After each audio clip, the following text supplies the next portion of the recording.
Mechi imekwisha malizika na kipekee kabisa chuma cha Mjerumani ninaipongeza Young Africans kama wakilishi wetu kwenye mashindano ya kimataifa.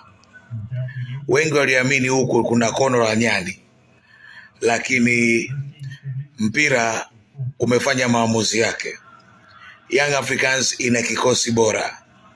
Ni makosa madogo sana ambayo yametokea na kuweza kuruhusu goli mbili, lakini ukweli Young Africans timu wanayo. Kama tena ninayokuambia, hii Young Africa inakwenda robo fainali ya michuano ya ligi ya mabingwa barani Afrika.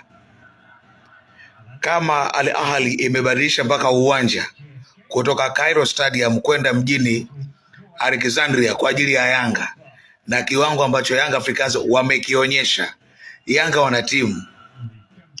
Sasa kama unashangilia kwa Young Africans kufungwa na National Al Ahly, hebu niambie Yanga lini umeifunga?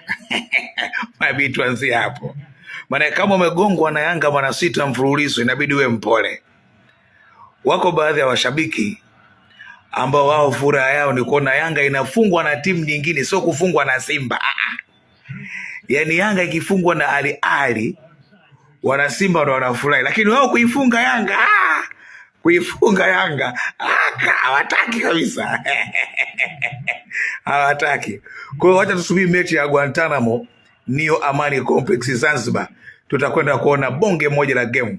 Lakini in short, Young Africans imecheza mpira mzuri sana. Ninaipongeza Yanga kwa mchezo wa leo. Imefungwa 2-2, lakini wao Young Africans wana timu. Sasa katiza pembeni hapo. Sasa hii mechi ya mwezi Machi vipi? Isogezwe mbele au ichezwe hii mechi?